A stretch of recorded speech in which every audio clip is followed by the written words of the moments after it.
Greetings, greetings, greetings, family, to all of you. Wherever you may be in this world, I hope that you are doing the very best that you can do, and I hope that things are working out much better than you expected. I got a beautiful word for you today, family, very beautiful word. Before I get started, let me show you what I have here. You see, I'm wearing a nice piece of jewelry here that I bought, and of course, you see the jewelry that I adorn myself with before I leave the home. Now, to the naked eye, to those who don't know, these just look like beautiful necklaces and charms, but these are actually my protection pieces. That's right, protection pieces. Crystals and other things that I wear and the things that I do. Family, you have to guard yourself. No matter where you go, no matter where you be, you have to guard yourself. So get you some nice jewelry. That's right, put it on. But before you do it, you have to set the intentions upon it. Those who know what I'm talking about, do that. Those of you who don't know, setting your intentions is simply you mentally focusing upon that crystal, those items that you have, and you are speaking quietly. You are speaking and channeling energy into those pieces that you want to protect you always when you leave home. So now, as I said, greetings, greetings to you all. So here's a beautiful message that I have for you today, family. As you may see from the title, it's called Void Excuses. Now I'm going to read to you all Webster's dictionary of the word void, and then I'm going to give you my interpretation to deliver this message to you. So Webster's interpretation of void, this is what it simply means: completely empty. Voided spaces surround the tanks. That's their definition and their little sentence phrase to complete it. But basically what it means is completely empty, void. Nothing exists. So here's what I have for you today, family. My definition, this is my definition of void, pertaining to us in this message. Void simply is those things that we did not receive when we first came into this world. When we first came into this world. Regardless of the situation and circumstances, that is irrelevant to the message. I'm simply speaking on the topic to help give clarity and help some of you, if not all of us, out, including myself. So empty simply means when you came into this life, when we all first came into this life as a seed, we have to be nurtured. We all know that, but we all do not fully understand, or understand, shall I say. We don't fully understand just what this nurturing entails, what all involves, what nurturing that we need. Well, so this is coming from me, my point of view. So, you know, when you come into this world as a young seed, right? The first person that we cling to is our mother, right? Because naturally, we come into this world, we spent 9 months with her, so we're going to cling to her. And then as we get a little bit older, for those of us who may have two parents in the home, then at some stage you'll cling to dad, your father. And then for those of us who did not come up in such of a stable home like that, where either dad was missing or mom was missing, and you were raised by grandma, aunties, uncles. So here's what takes place, family. Every seed that comes into this world, we need what I call nurturing attention. This nurturing attention, this is what it does. There is a certain amount of time, and that's all based upon the individual seed, because all seeds do not need the same amount of nurturing attention and time. Some need more, some need less, depending on the seed. But this nurturing attention that comes from mom and dad, This is that attention that is given to the child, where mom will show her expression of love. Where mom will always hug, kiss on the baby, tell the baby how much she loved the baby. The baby gravitates to that. The baby gravitates first to the physicalness because seeds do not know the language yet. So they're not able to identify, to fully understand what you're saying and put it into clarity and speak back. They don't have speech. So what they go on is physical expression. Mom is always hugging and loving on her seed. And if she's breastfeeding, which she should be, beautiful thing, that's even more of that nurturing I love you attention that she's giving her seeds. Now, as the process goes on and they grow beyond that stage where they're crawling now, okay? So then from the crawling stage on, here's where the nurturing attention can be and should be given by both parents or whatever adults are raising the seeds. Because as the seeds are growing up, as they're learning how to walk now, learning how to talk now, you see that nurturing time still has to be given with them. When you fall, you hurt yourself, right? That grown up should come along, supposed to come along, to see that you are okay. That's right, see that you're okay. All right, kiss the little boo-boo if necessary, give you a hug, say it's all right, it's growing, you're gonna be all right, get on up, go out there and play. Still receiving this nurturing attention, you know, parents have to observe your seeds more. You have to observe them. As they get older, the nurturing attention now comes more in the form of you having talks with them. You sitting down, you observing them, and then you having talks. Asking, well, how was your day today? You know, you see that they seem to be unhappy. Well, what's going on in your life? Well, what's happening? Why are you not, talk to me. The seed sees that you are really concerned. They appreciate that. They open up to you. They talk to you. That's right. They share with you. You see them. You're checking out their behavior. So then you begin to question some things when you see that they're doing things that you didn't teach them, and you know that it's not done around your household. So now you have to talk to them because you want to find out where's this behavior coming from. Where did you learn this? Talking. You see that nurturing attention.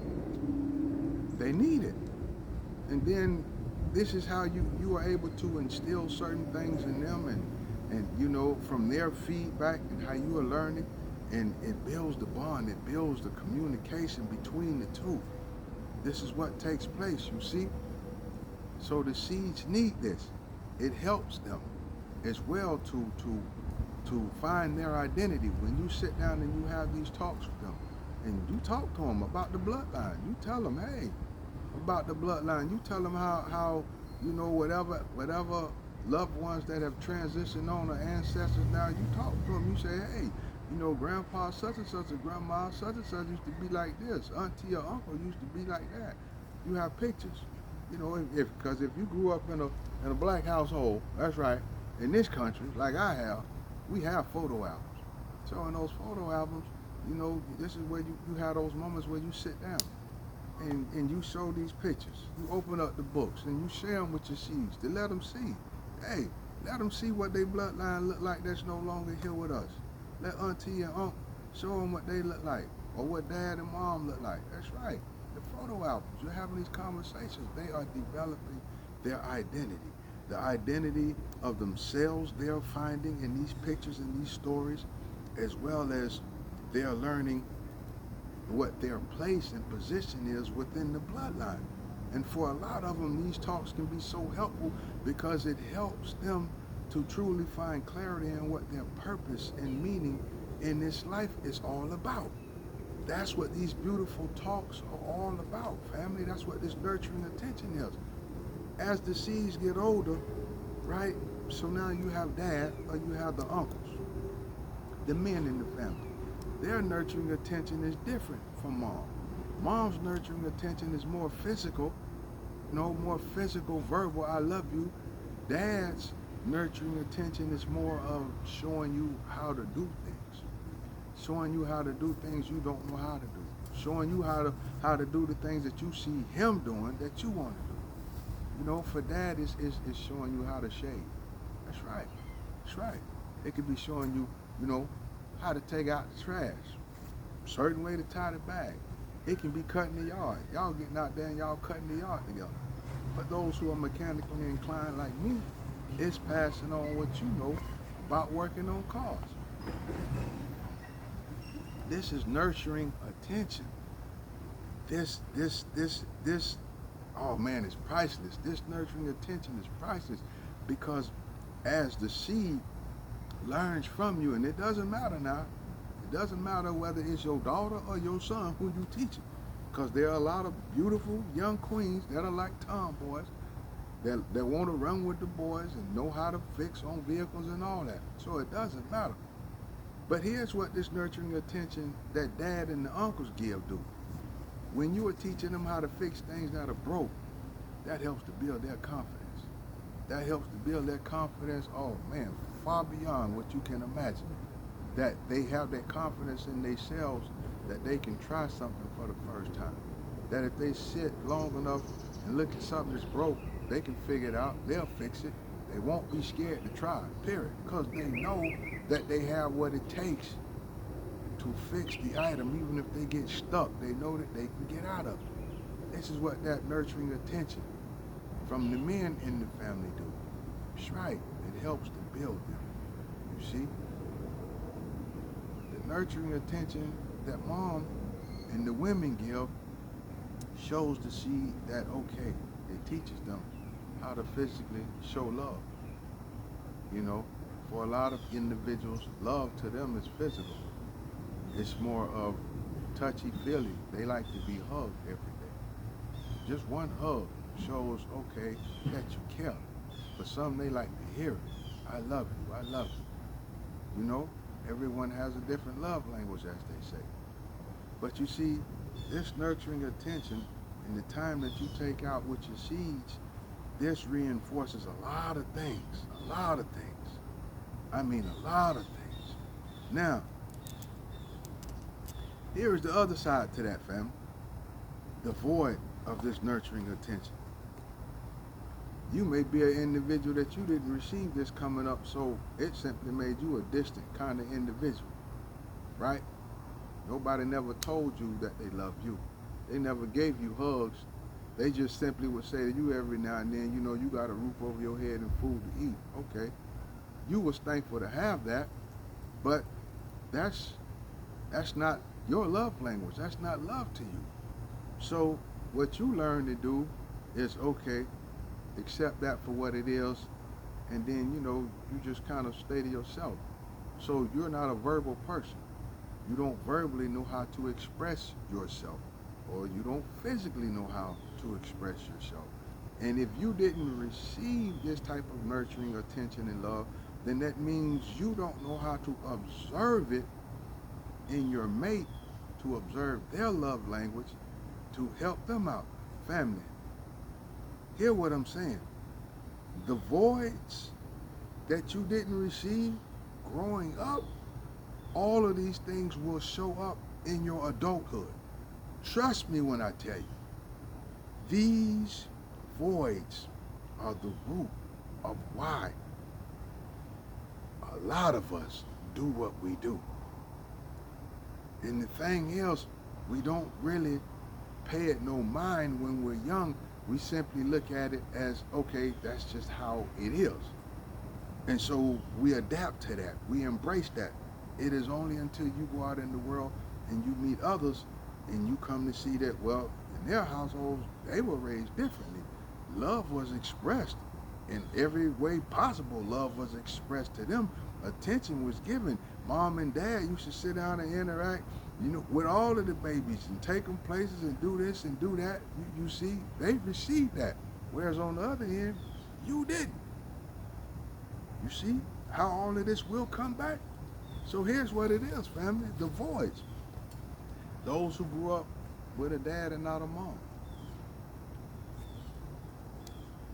What you are going to possess more of in your adulthood growing up is you're going to have more of that nurturing instinct to want to nurture, and you don't know why. You just know that you want to nurture, your seeds, or nurture the kids around you, or be nurturing to your mate. You see, it's just something that you want to do, and you can't explain it. But what it is it was the void that you didn't receive growing up. So there's an emptiness there for a lot of you. Like I said, you didn't. There was no reinforcement of no one physically telling you or verbally expressing love to you. For those who didn't grow up with a father in their home, a lot of times you're going to grow up, and what you're going to lack is that confidence in yourself to, physically be able to fix things. This may apply more to the men than to the women, but you know, because whatever love that dad normally gives or the men in the family give when they are not around, then you're only getting it from one side, and vice versa. So you look at, okay, well, growing up, it's not meant for you to fix things because nobody never taught it to you. So you just simply believe that if something breaks, then you call somebody. Don't even bother with it. Just call somebody. For many of us, we didn't get that nurturing attention to where our parent or whoever the parent was that raised us, that literally took the time out to sit down and talk with us, to come say something, to want to know what's going on with us. We didn't get that. And so as you grow up, you really feel like you're not needed. You're not wanted. That's a void. This is what you feel. So here's how it plays into your adulthood. When you grow up, because you didn't receive it, you go above and beyond to give it and express it to your mates. If you have a mate that truly can appreciate that because they didn't receive it either, that can make for a beautiful relationship. But then if you have the type of mate that they didn't receive it and what they adapted to was, okay, whatever, they don't know how to appreciate it. They just simply look at it like, okay, they got this individual tied around their finger, they can do what they want. And basically it's called using and abusing you because they know that you're not going to leave. You're not going nowhere. You know that they are abusing you. They know that they're taking advantage of you. But because of the void in your upbringing, it's hard for you to let go. It's hard for you to let go. Because not only were you not shown love and affection, you also wasn't shown much attention. So in your head, what makes it so hard, what makes you fearful to leave is the fact that you really don't think no one else in the world will love you, will appreciate you the way the individual you are with who really can care less about you. They've lost interest in you. You see how these things play a key role in our adulthood?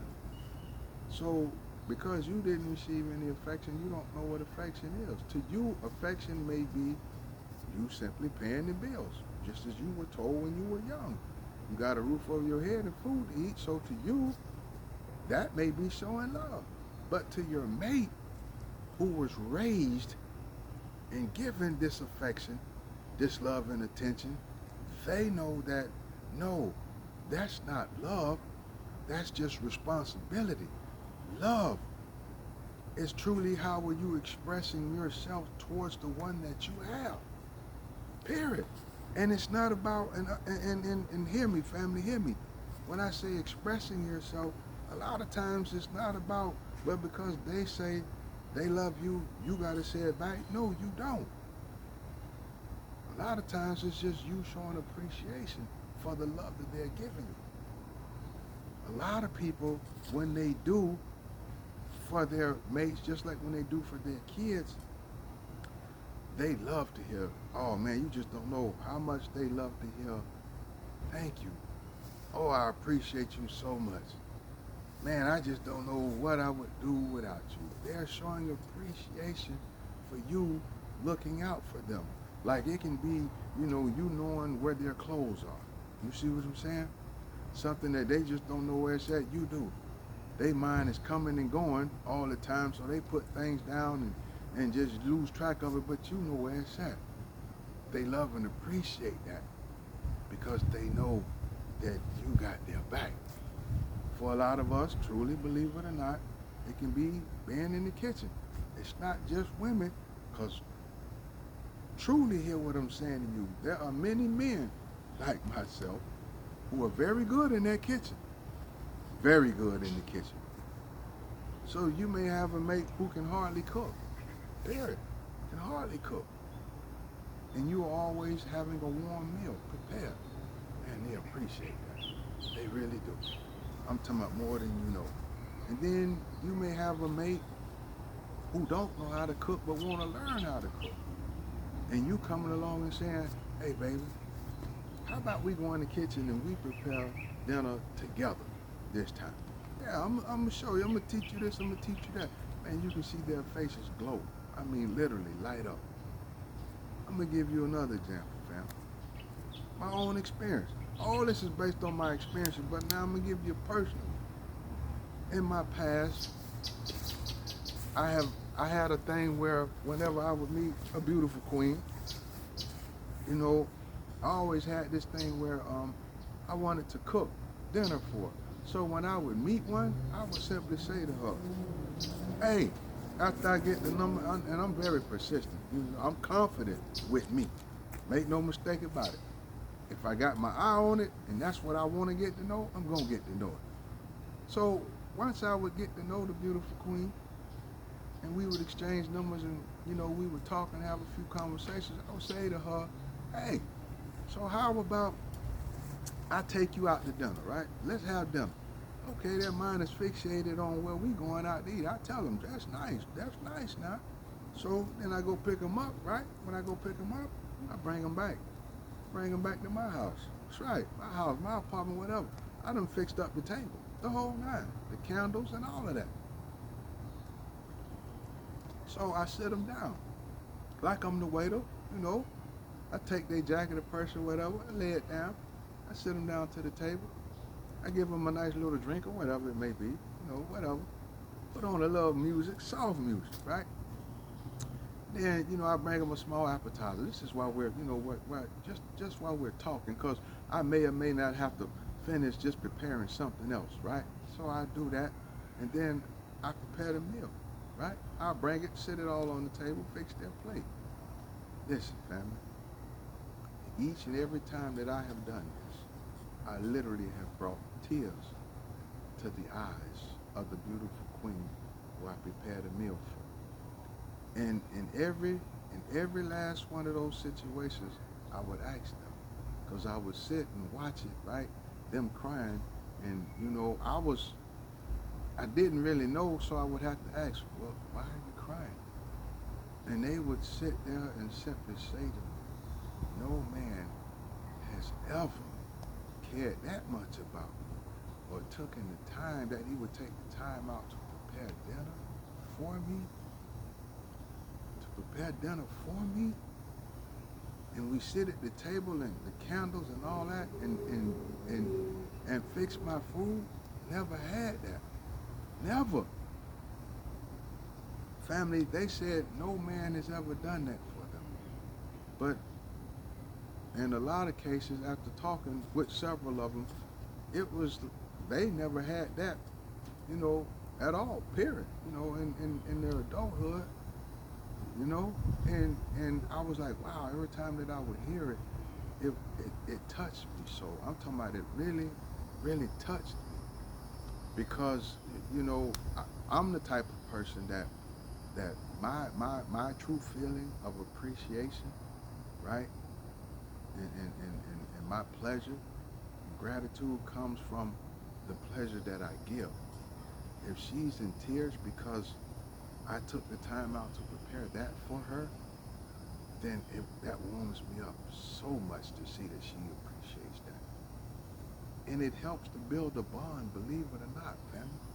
The fact that you took the time out to do something like that with someone you just met, that helps to simply build a relationship. Period. Right from the start. Build a relationship. She's learning so much about you and you're learning so much about her. See, I don't know about a lot of you, but I'm the type of person, I know the rough upbringing that I had, me and my brother and my sister being raised by my mom. You know, a lot of times we had to look out for each other the majority of the time because mom had to go out and work. That's just how it was. So we had to learn how to prepare food at a young age, you know, how to fix meals, right? And then fix meals for the family. So there were several voids that I had, you know, that I had to overcome as time went on. You know, none of us got that individual attention, like I said, because we had a single parent. So, you know, when you go into your adulthood, you have to reflect and you have to look at, okay, well, what voice do you have? Like what didn't you receive growing up, right? And how does it affect you now? Because like I said, for a lot of us, we have these voids, and these voids is what has you acting the way that you act, the behavior that you carry on with, and you think that that's the norm, and yet you look at your mate like, why is your mate not receiving you the way that, you know, you are expressing yourself, and vice versa. And a lot of times it's because, hey, whatever you received or didn't receive, either they received or didn't receive the same. You see? Now, the thing with voids is simply this. All of us have them. Make no mistake about it. All of us have voids. But in my experience now, in my experience, and in my observation in life, I see where women are more greatly affected by this than men, because what it does is young girls growing up, you know, I don't believe one needs more love and attention than the other. I believe they both do. But the thing about men, little boys, is we will truly learn to adapt quicker. We will. You know, we will adapt and simply put it in a place in the back of our head because, you know, we realize, hey, we got to carry on. We have to survive. You know, at some point, you know, we're going to grow up and we have to be protectors. Women, though natural, they lean more on their nurturing side. That's just natural. And it's a beautiful thing. Very beautiful thing, because it's the balance. They show more of the nurturing that the men don't show, so there's the balance. But what happens with little girls that grow up to be women, the boy that not receiving love, they go above and beyond expressing and showing love to their man and wanting it in return because they want to feel this love that they never felt. And the man, as I said earlier, you know, he like, okay, but he looks at it like he got you wrapped around his finger. He can go and do whatever and you're not going nowhere. Sad. It happens to both of us now, don't get me wrong, because you have some men, they do the same. You know, they go above and beyond showing love, and then the woman is looking at it like, okay, well, my goodness, give me a little space. He's stalking me now. Man, I'm stressing this as hard as I can. These voids in our upbringing greatly affects us as adults in our adult life. I'm hoping this message helps each and every one of you who are watching it, that it will make you literally take the time to sit down and evaluate yourself and your behavior where you are right now, and then reflect back and say, okay, that's where this comes from, or that's where that comes from, and that's why I do that, and that's why I do that. Because, understand me, family, when I say to you, nothing is a right or wrong thing. It's all about growth. But a lot of us do what we do, and we think it's the norm because that's what we have adapted to. That's what we had to learn to do growing up in our environment. And others grew up in a whole different way. The one thing that can bring two individuals together to really help resolve these issues and to look at ourselves is communication.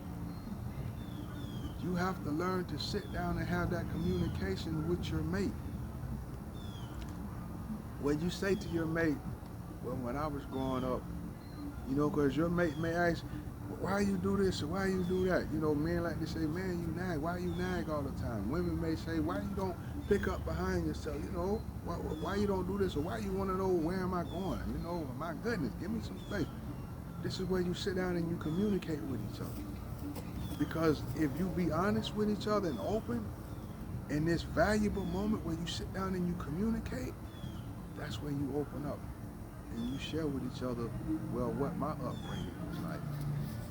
When you see what your upbringings were like, you are going to truly be amazed.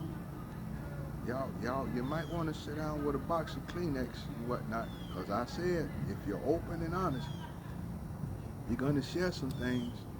You're going to share some things that are truly going to touch inside of here. But these communications, family, those kind of talks that I'm talking about, these are the kind of talks that will help heal you too. Listen, they will help heal you. Did you hear what I'm saying to you?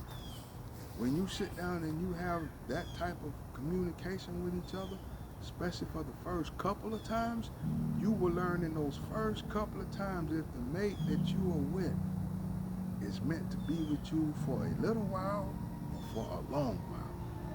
Because you will see by how they receive the information that you give and vice versa. You will see. Are they learning? Are they growing? Are you both learning, growing, and changing together? More importantly, can you trust them that you can be totally vulnerable with them and they won't take it, throw that back up at you during a disagreement, or they won't go and tell your friends, you know, laugh at you and use this. This is what these communications is all about. And a lot of us fear what we call trust. We have trust issues, not being able to trust no one because you opened up to them. No, family, listen. You should look at that as a valuable lesson. Learn. Valuable lesson. Listen, if you meet someone for the first time and y'all engage in conversation or short, we talk about a brief relationship. To me, brief is anything less than 6 months. If it was a brief relationship, then don't be upset at the fact that you opened up to them, that you were vulnerable, and that they took this information and used it in a way to abuse you or hurt you, scar you. Don't look at it like that. You see? It's a lesson. A lesson of where you are able to judge people more as well. That's right. If you really observe, if you really look back upon that individual that did what they did when you opened up to them, then you should learn. You should learn the character. When you know the character of that individual, that means you will know the character and the energy of any other individual that comes into your life trying to talk to you. We have to look for the lesson in everything. This is where the growth and the preparation comes from, family. The growth and the preparation comes in the lessons. I really hope this is helping someone, because I had to learn this on my own in my adulthood. I really had to learn how to look at myself, be by myself, and then reflect back and be able to pinpoint, this is why I do this, and this is why I do that. Okay. So now this is what I need to do within me, to help heal myself. Because when you heal yourself, then you're also filling a void. That's right. You have to learn to heal yourself. It's different for everybody. It's different. Because know this to be true, family. There is no one person who can come along. No one person can come along and heal you like a genie or a doctor. No. They can only come along and assist you to help you in the healing process. Period. In the healing process. I used to say to a lot of women that I've met, and I've met a lot of women, you know, just conversating in general. I mean, hey, it is what it is. I'm a handsome fella. But I used to conversate with them, and I used to see this tension build up, you know, feel the energy. And the one thing I used to say to them, you know, that came off a movie, a Tyler Perry movie. Ain't that something? But yeah, it came off the movie. When I watched the movie, you know, then it stood out, and it was so true, and so that's what I would say to a lot of these women that were really scarred and damaged. I would say to them, hey, Queen, you know what? Not every man who comes into your life comes to destroy it. A lot of men are sent to help restore you. That's what I would say to them. Because I was always that man that was sent to help restore it. Period.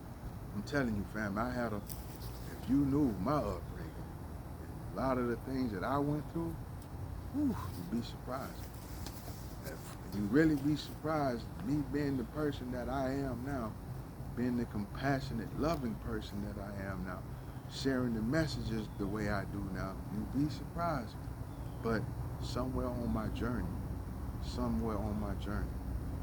I stopped to pay attention and observe what my life was like and knew that I could have a better life. So I got down on my knees and I called to the ancestors and began to pray. And when they answered me, I listened and I took their advice.